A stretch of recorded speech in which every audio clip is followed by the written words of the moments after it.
Okay, all right. Welcome to our May edition of the Stanford Community of Improvement Professionals.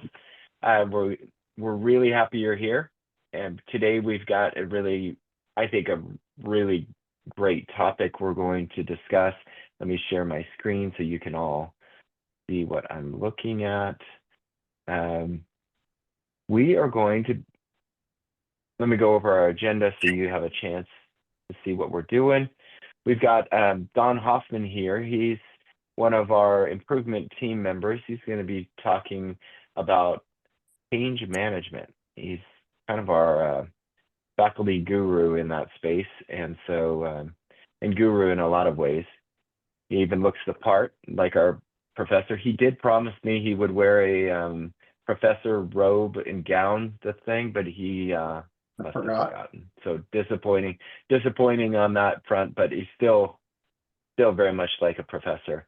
So I'll go over some welcome introduction announcements. We're going to have a chance we're going to save the icebreaker for the breakout. So that is a bit of a revision in this agenda. Don's going to talk to us about making the choice to manage the change. And then we're going to break out into small groups. And then finally, at the end, we're going to come back and talk about what we all learned. And I hope that you're able to stay toward the end, because we will also engage you all in the mural page, where we ask you to tell us what you liked about the session, what you wish we would have done differently, and then what you wonder that we could do in the future. So keep that in mind as we go through some of these things. Before I get started, I want to draw your attention to a few things that we've got going on. You see, this is our session today. You all can see this, right? I believe.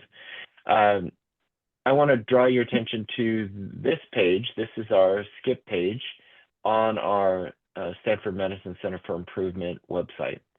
So you can always come back to this page and see what's coming up. You can click on when it's time for the meeting. You can actually click to the link to access the meeting.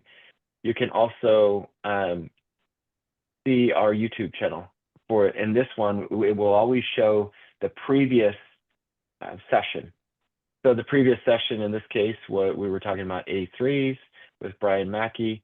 And then you can also click on this little button here, and it's going to give you a list of all of our sessions that we've recorded here on our page.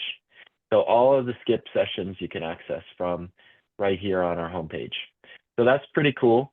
But I also want to share with you some events that are coming up. So on the events page here, you can actually go down, and we have our Lean Healthcare Academic Conference coming up. If you click on that, it takes you to the page. What you can see here is some details about it. Our call for abstracts. We have abstracts open until June 13th. Highly, highly encourage you all to submit an abstract. This is a real opportunity to take the project work you've been doing and publicize it, speak about it, either through a poster or a presentation. It's really great conference. For those of you who attended, you know. If you haven't, really, really encourage you to do it. It's September 10th and 11th. Link to the submitting the abstract is here. Pretty straightforward. And then here are some of our speakers that we have coming. We've got more that will be coming as well. And then at the bottom, we have key conference dates. Registration is going to open today or tomorrow. Abstracts will close, like I said, and then the final program is going to be available mid-July. Okay, so that's the Lean Healthcare Academic Conference.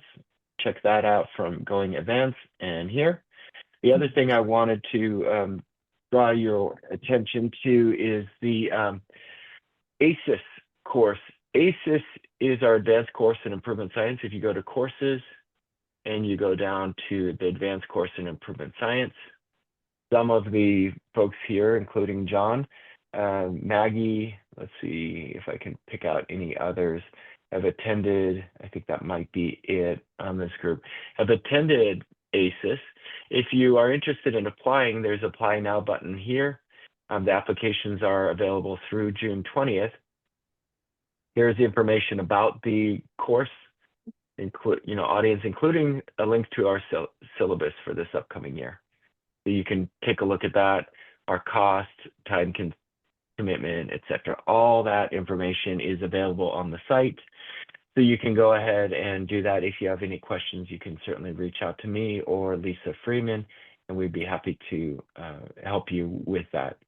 And then the final thing I wanted to draw your attention to is that IHI is also accepting applications or abstracts for presenting and posters, or I think only presenting right now, for their conference this December. This December, it's going to be in Anaheim instead of Orlando, so it's a lot easier for many of us on the West Coast to access.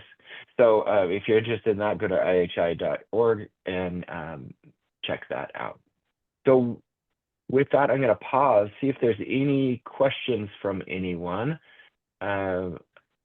Let's see, anything I came up. Thanks, Maggie, for the note there about ACES. Yeah, it's a pretty great course, really powerful speakers. If you want to take your improvement science training to the next level and you've done a lot of the other training courses, ACES is a great one to build upon. Okay, any questions? Anyone have anything you want to ask or talk about some of those updates I gave?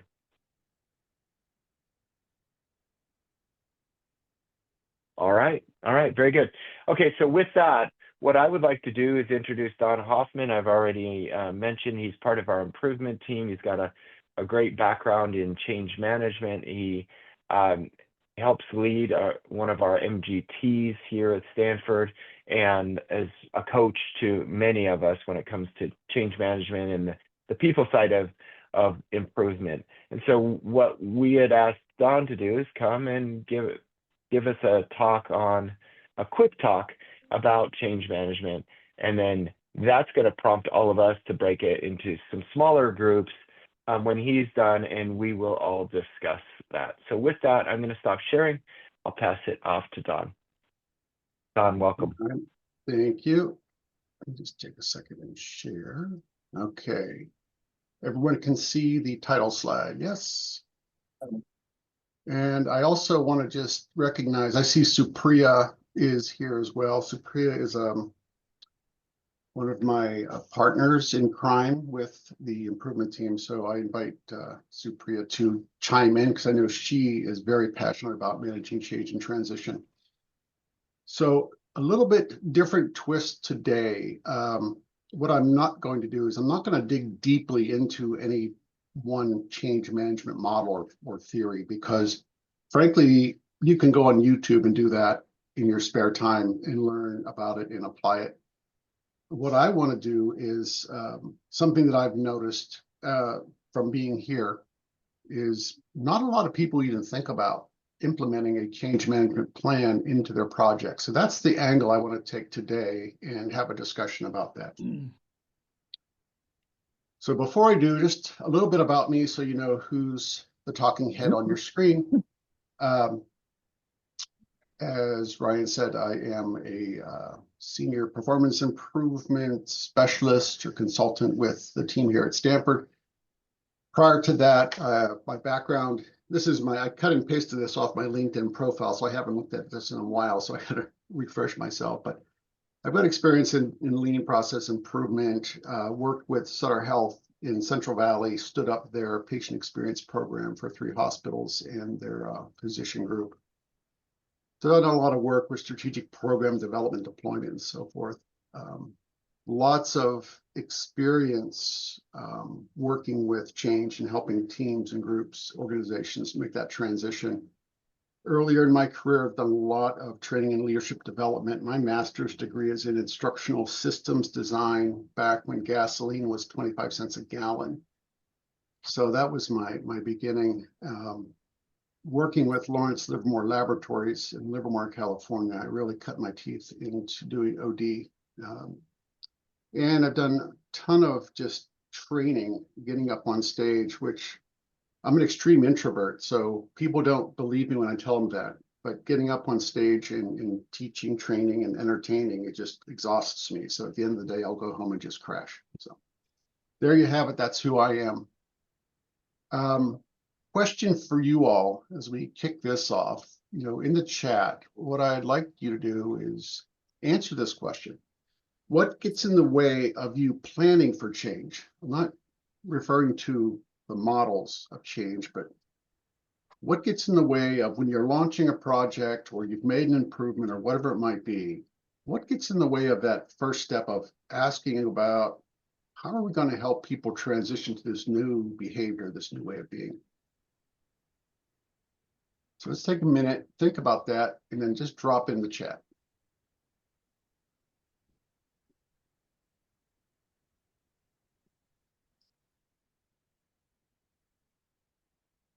Perceived inertia by people who the change will impact. Barriers, yep. Thanks, Catherine. Thanks, Maggie. Anyone else?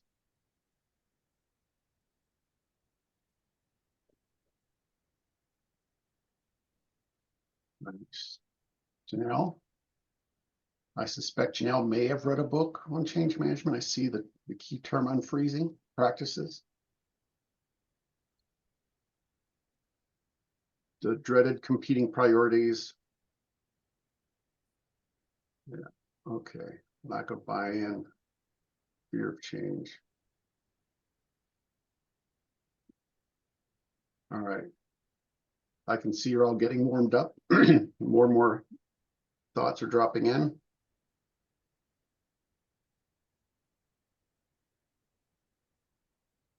Interesting. Amen. Thinking we won't truly cause change. Interesting comment. Yeah.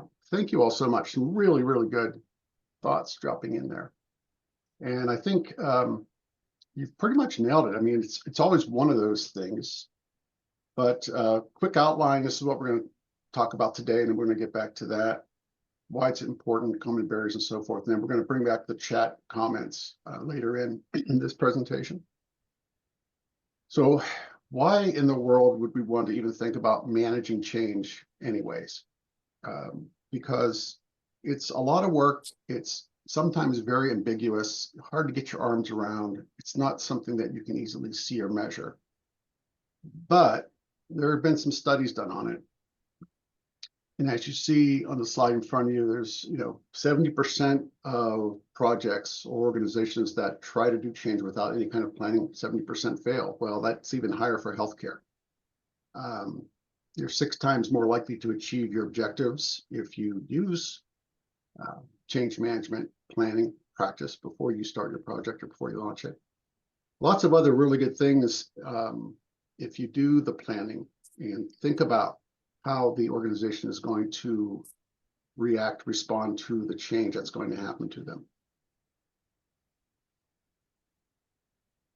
Recording in progress. Ruh-roh. Okay, I think we're good. So why is it important? Well, it ensures that we implement smoothly and effectively, a lot less hiccups, a lot less stress if we do think about how we want to roll this out, who the key people are, what's the messages that need to happen, and how do we engage them in that.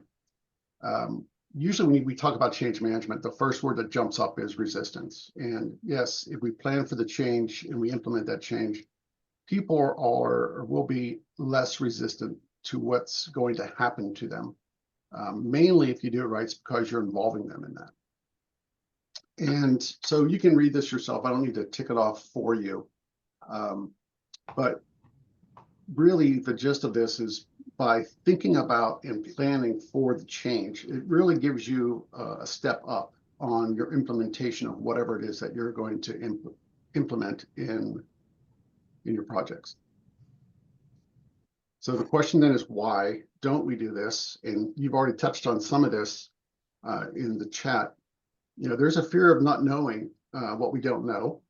And sometimes we don't want to push up against what is already the norm. and that can be scary. And especially when it involves your bowl of rice, right? Your job. You don't want to rock the boat.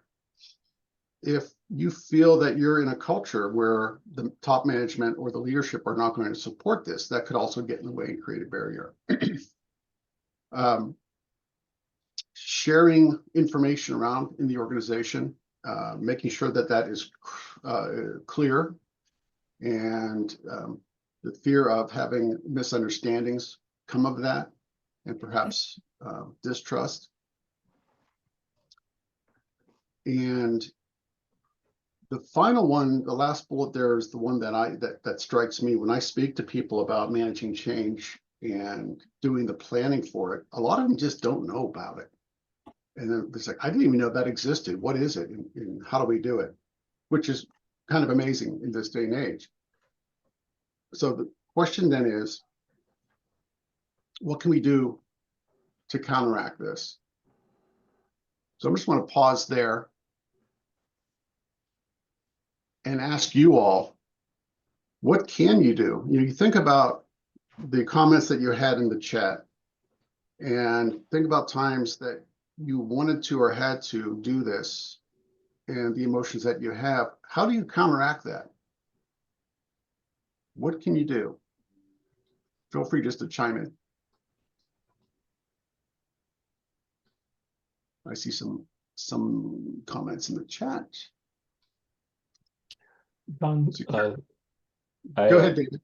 Yeah, so I'm a senior OD consultant at the Children's Hospital, and kind of do a lot of similar things to what you described. I wonder if you could speak a little bit more too, because these are some gaps that I see.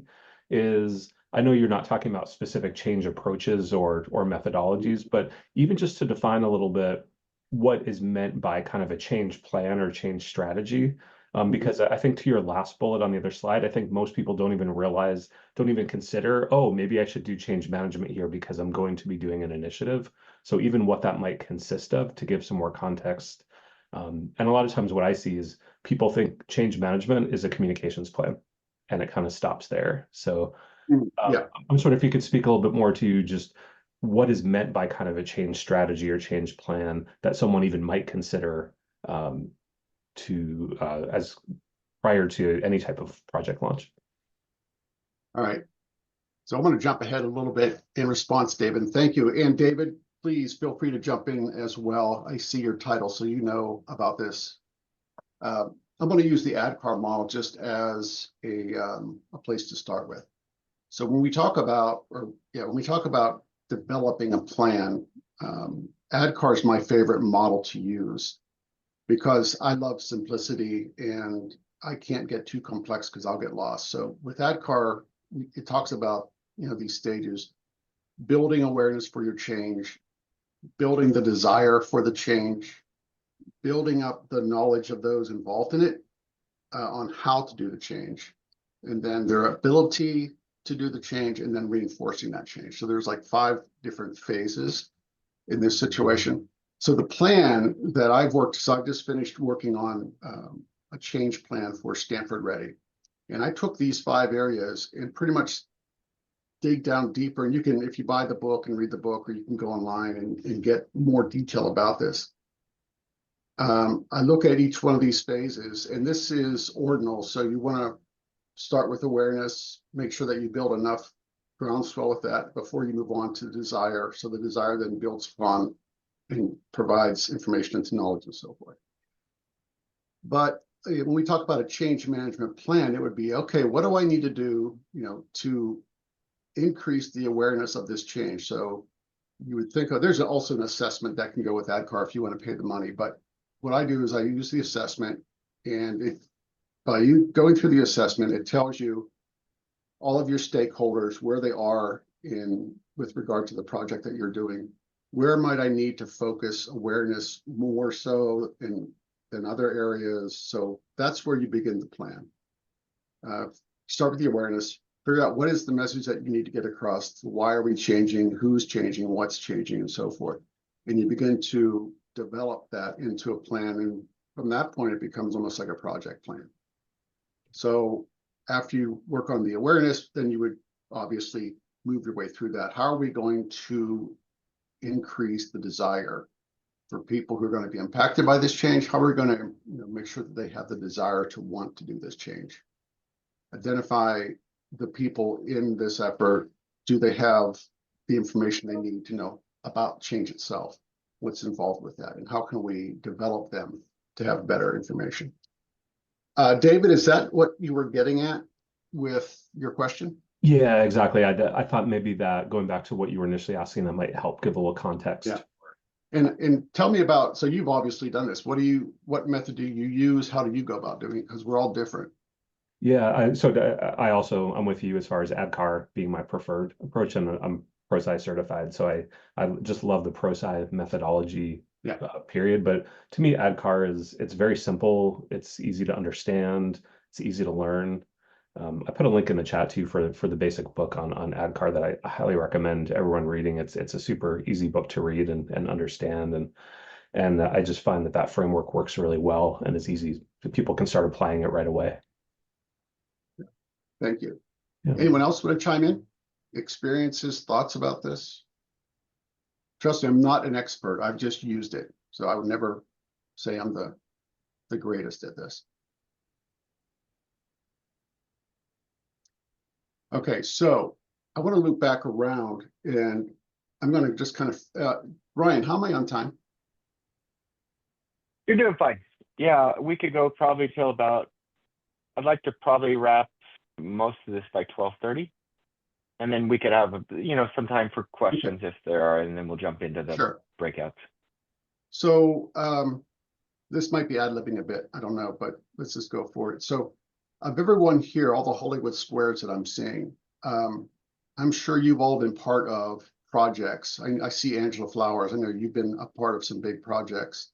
How many of you have thought about, hey, I've got to create, a plan so that I make sure that people will more easily adapt to this change?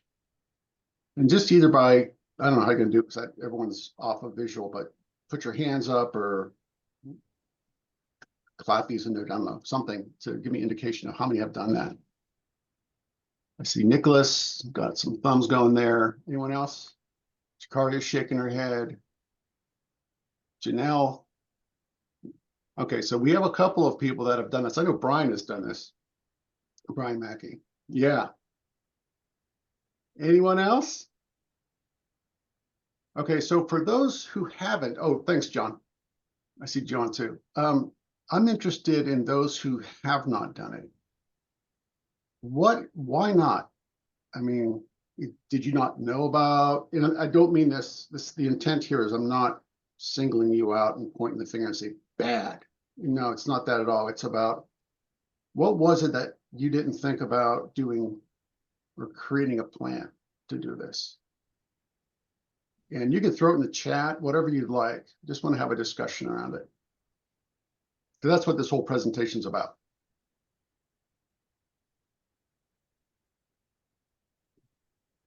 Don, you're specifically asking why we didn't create a change management plan? Yeah, I don't know. We don't need to go to that detail of a plan itself, but did you consider the concept of managing the change that's going to happen to the people who will be impacted by the change? If you did, what did or you didn't do? What got in the way of that thinking? I'm just curious. So I'll just share. I usually try and consider that first, right? Because that'll determine if we're going to be successful or not. But when I'm coaching people, a lot of times they're afraid of the tension and the conflict that it brings, and so they're just hoping they don't need it. They abandon the thought of even having it prepared because they're hoping it's not going to be an issue. And I've seen that a lot, and we know it happens when we hope. It just doesn't work out. I've seen a lot. Thank you, Jakari. And what I've seen a lot is that you go about the process of, for us, it's improving, right? So we'll go through the process of improving the process. And in like the 11th hour, we'll go, oh, we've got to launch this. Oh, we need a plan to help with how people will receive this, so it'll be smoother. And it's like one of the last things we think about doing. And by then it's like way too late, right? And over the last 2 years, I've really forcing myself and suggesting to others that the very first thing we need to think about and consider is start with your plan for change. And walking my own talk, I did that with the Stanford Ready work that we're currently in process of doing. And what I discovered was, it really does help with the back end stuff, because as you're planning for the change, you're learning a lot more about your project and the audience who are going to receive it. And it really did help prepare us for what's to come in the launch implementation part. Anyone else? I think maybe I'll just add, I think it's related to the truth that Jakaria just preached, but it takes on a slightly different flavor. I think sometimes, especially if the change that we're trying to affect actually impact people that we've already had really good working relationship with, you hesitate because kind of the impact potentially it will have on them. So the hesitation is not due to sort of like this general fear, but it's due to you don't want to compromise the relationship because you could essentially be bringing some unwelcome news that could impact your relationship in a negative way. Thanks, Maggie. Appreciate that. Yeah, I don't know. As you do the work, we plan for change, but then after the plan's done, you implement that plan, right?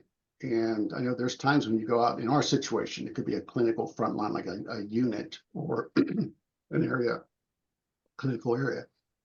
And I've had situations myself where we're talking to people, we're training people, and they're not happy because it's another change on top of 15 other changes, right? And you're a target. And guess what? You catch that emotion coming from those, so that can be a bit scary. Janelle, I see you have your hand up.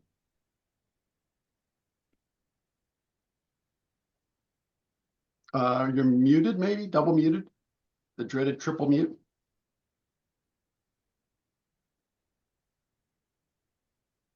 And we still can't hear you.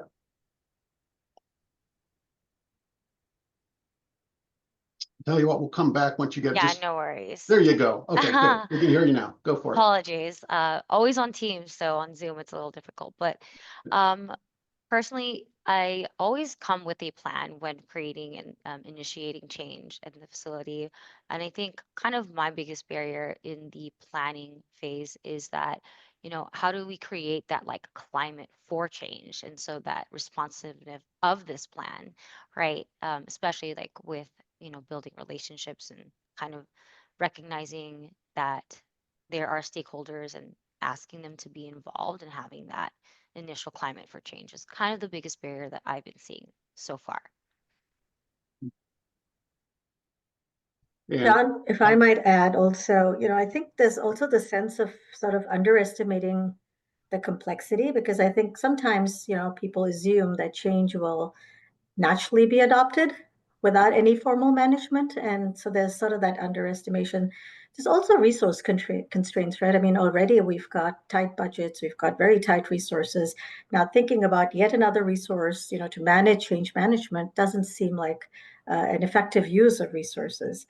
And then, to what Janelle said, right? Organizationally, a lot of organizations might adopt more informal change management strategies versus really putting down culturally, right? Might prefer to do more informal change management versus really having a more structured process. So those have been also some of the things that I've observed in my experience. Thank you so much. Thank you to Janelle as well. Thanks, Supriya. All right, I see that we're like a minute over time. Let me just get through the last of these slides.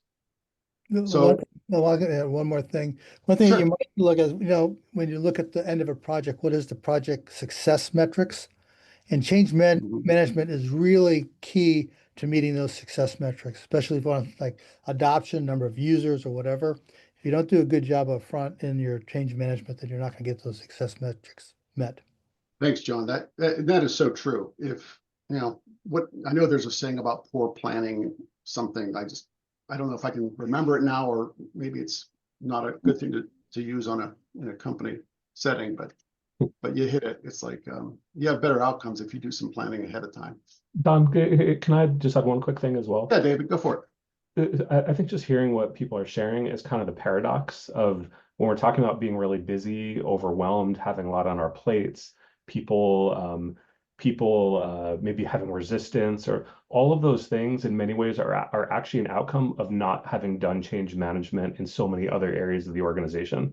So it's So kind of true. a paradox, but that is what has created in a lot of ways within the system those types of reactions. Which is all the more reason to do change management, because that will start preventing those Mhm. things down the road. And it also doesn't have to take a long time. It can actually be quite simple if you need it to be, by even thinking about a few basic points. So I think that's also part of the myth, is it does not necessarily have to be that time. You can go very far down the rabbit hole, but you can also keep it simple. David, great point. And that's, for me, the two epiphanies happened is, and I talk about doing change management at the end. I used to do that a lot. It was more reactionary because I was so busy and so focused on just doing the project. I didn't realize that looking at the change in planning for that is part of the project. And I really had to be purposeful about creating the space at the very beginning. And frankly, I got so pissed at myself. I said, that's it. I'm done. I'm not going to do this anymore. And on my calendar, I just blocked off a day. And I said, I'm doing the planning on this day to get it started. And that frankly helped a bit. But that's a great point, David. And I appreciate that. Really good discussions, everyone. Thank you so much for chiming in. Ryan, sorry, we're a little bit over, but I think we'll be okay. No, you're fine. That was good discussion. Yeah. Yeah. Thank you all for chiming in. Do you have a slide or two still left? This will be the last slide here.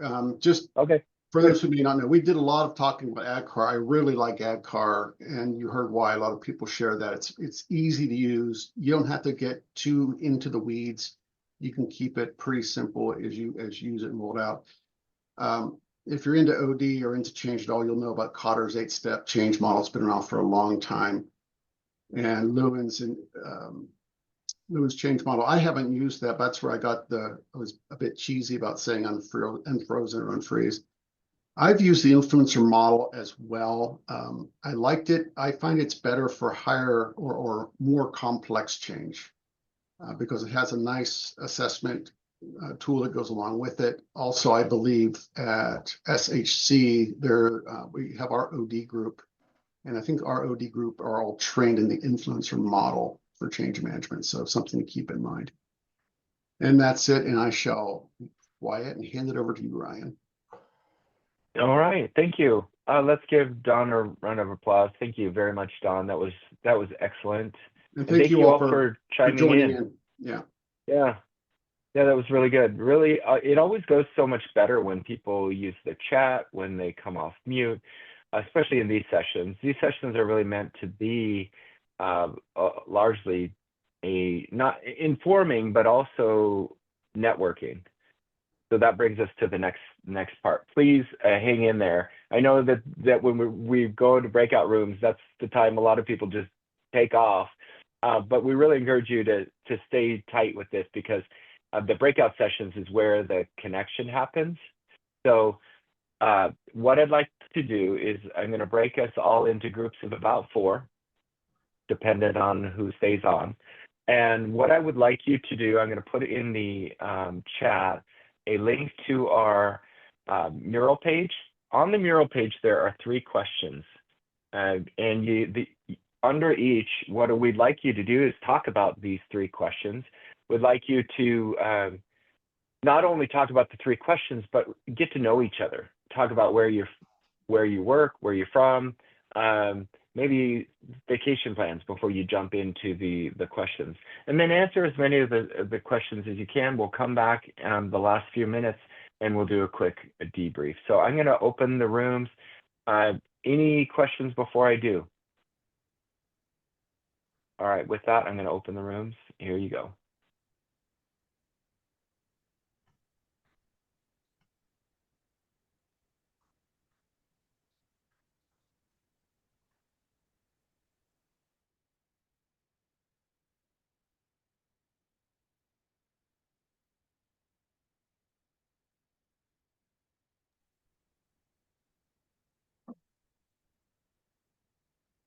can't record. This is good stuff. All right, welcome back. It looks like a lot of you, I was watching the mural while you all were doing it. There's some good conversation that was happening. How about one or two people just give a quick recap on what you learned, what you discussed, and then I'll give some time for feedback. So who wants to share? You've got the notes already on the mural, so that's easy.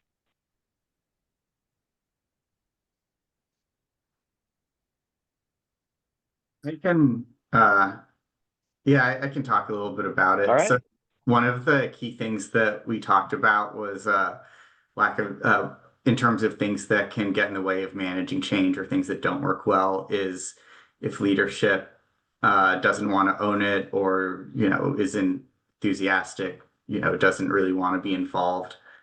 I think that was one thing that kind of stood out, because some of these changes will be unpopular, and the leaders will know, right from the get-go that, this is going to be an unpopular change. And even though I know it's the right thing for the organization, I don't want to be the face of it. And then if, then kind of later on in the project, you can find yourself in a situation where these changes are being implemented, and then, everyone's going to find out that the change was going to happen either way. And instead of looking like your project team is on top of it and communicating early, it looks like you're, kind of hustling last minute to, to make changes. And it doesn't seem like it's a well thought out process if you kind of wait till the last minute for these things to happen, and if leadership isn't communicating early and often. That's a really good point. Good. Nicholas. Thanks, Nico. Yeah. All right. One more person. Who else would like to share?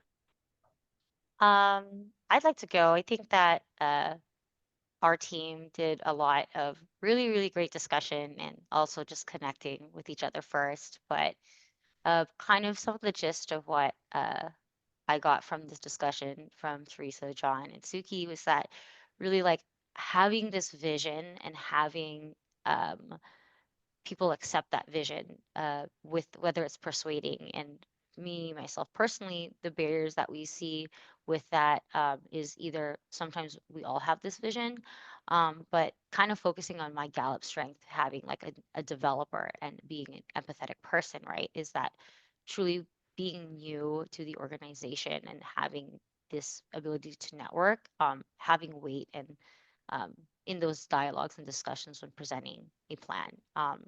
But John gave really good advice about really finding people who are great to work with, and creating that plan together rather than coming up with like a final product and being like, hey, this is what it is.